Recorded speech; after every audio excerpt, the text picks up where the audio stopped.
Are you already recording now? Mm-hmm. Awesome. Just in case you started talking and I wasn't ready, I'm going to get this all of this. Okay. Because I always tend to not hit record when you start going off on your tangents. I know. There's some good one-offs that sometimes are only one-offs. Sometimes I can recreate them. Sometimes they're better. Sometimes they're worse. Let's see if we can do this one better this time. Ladies and gentlemen, boys and girls, children of all ages, Life's Journey Adventures LLC, not licensed in Puerto Rico, has entrusted me to show you the handiest and dandiest travel and adventure situation you've ever seen this side of the Pecos Mountains. And don't you want to know what it works, how it works, and what it's actually going to do for you? I do too. They say it'll even do your taxes if you ask it to. I don't know, but we're going to find out together. So come along with us. I'm Hank. That's Robyn. We're going to talk about living life's journey inside Abigail, the ultimate recreational vehicle that we can find.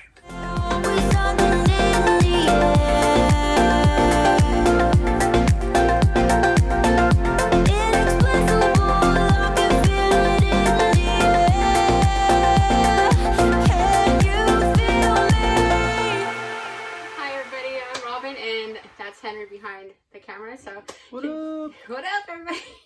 So today we're talking about the quirky things that can happen with inside of an RV, especially if you live full time.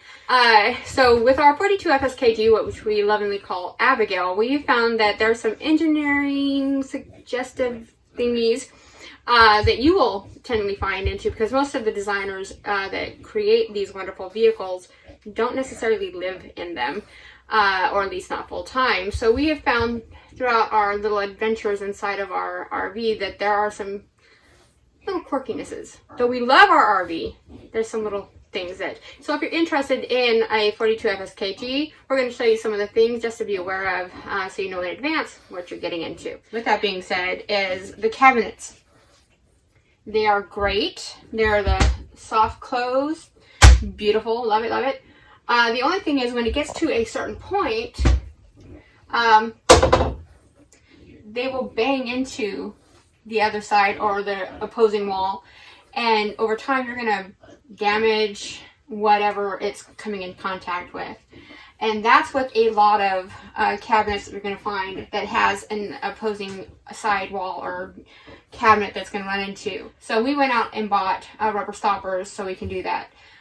Just to keep, because we're already noticing that some of the surfaces are already catching some wear and tear. So that is just a design flaw that we saw. Either they can put a string or something, or put a rubber stopper to catch that. Now you have this beautiful entryway into your kitchen, or coming out of your kitchen into your living area. You have your command center, and you have a wonderful little storage coat rack, whatever you want to use it for. But the problem is they put the same type of fixtures they use for all your cabinets, they put on here. That very same handle like that right there was the same that was on these cabinets. And the problem is anybody with short sleeves or flowing sleeves would come down and it would hook onto that little lip. And we've seen it happen with the repair guys that were coming in here. My husband had it happen to his shirts, and I had it happen with my robe, and it would snag on and tear. The end of it tripped people up, and it's actually a real safety concern. So that would be something that I would really tell you in advance to take a look at changing it out. We purchased these at Home Depot. It was actually these were $5 something, but it was really something more aesthetic looking, but it's also for safety as well. As we talk about another thing we looked at here is, as you can see, as we're talking about these very same handles that we have here, we're sitting here. The problem is that with having these handles on here, is that they would sit out to about here where my hand is. And as you can notice, I come straight up. So every time you stepped on this step, you would step on it.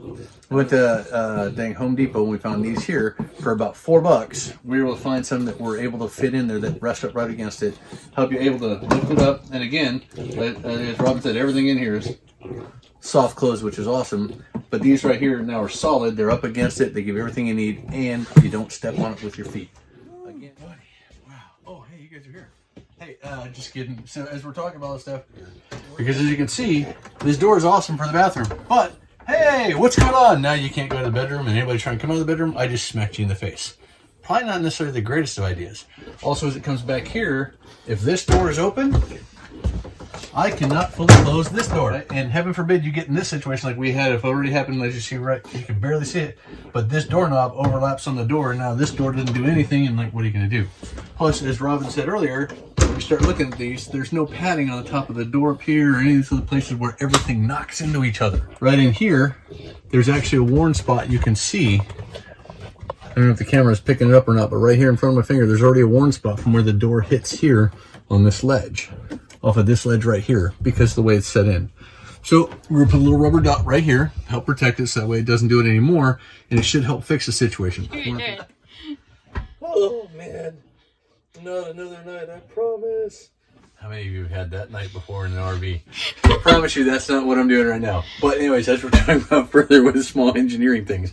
Awesome. If you are going to have that moment in the toilet, you've got to do this, right? As you notice, it's doing this and it's hitting there. And I've got my fingers here. You hear it hitting against the wall. But even before I hit against the wall, there's a spot right here from, guess what?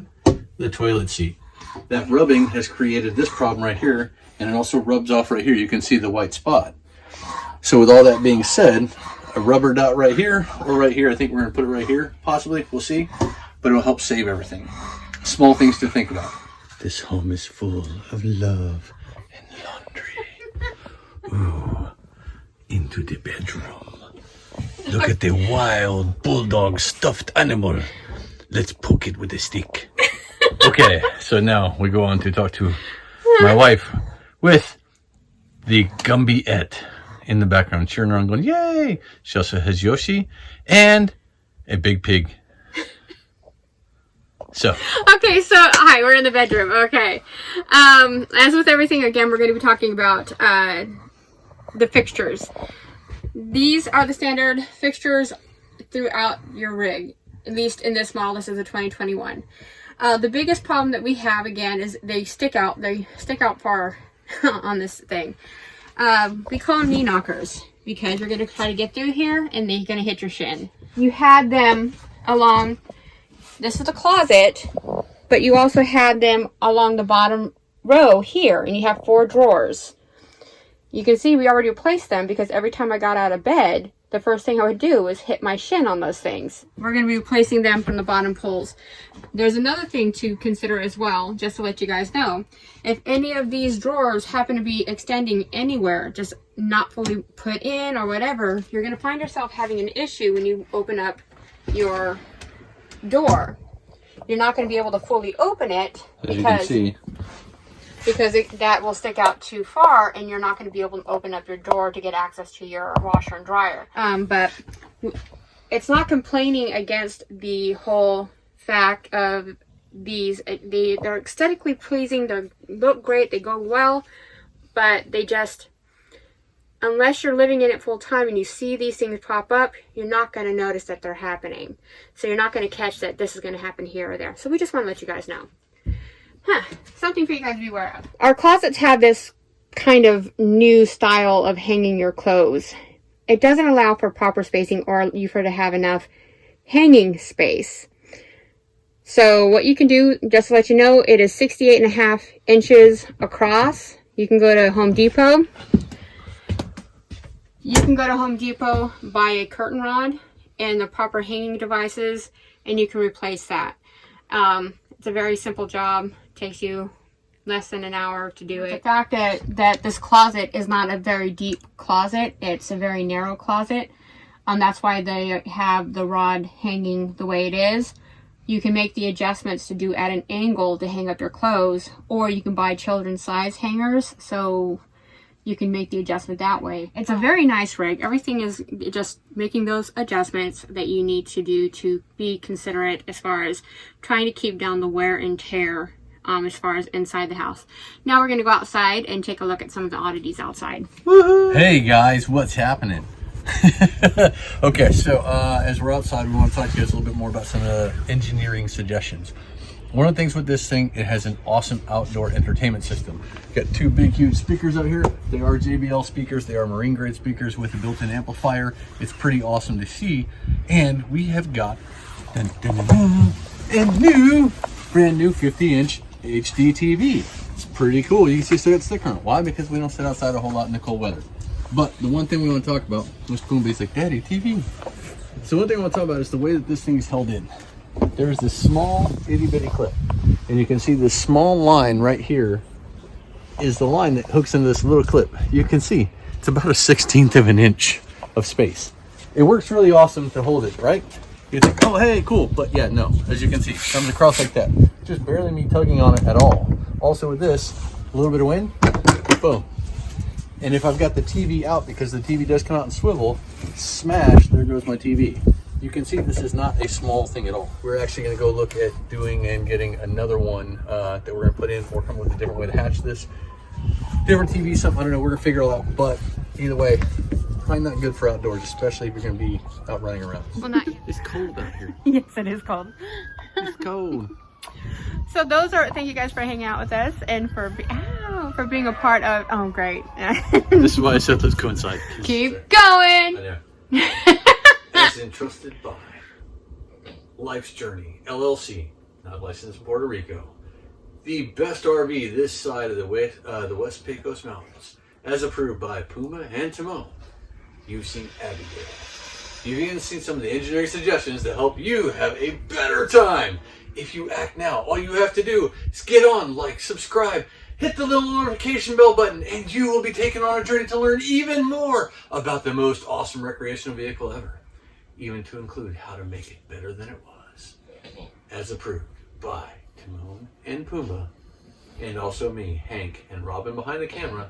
You've been along on a wild journey to the deepest, most darkest center of your mind, where reality has been swapped for you to see the goal. Me rambling on. Again, like, subscribe, check out ramblingripkus.com to watch me ramble on about a whole bunch of other stupid stuff and come with crazy ways to say everything we can. It's been a journey. Bye, everybody.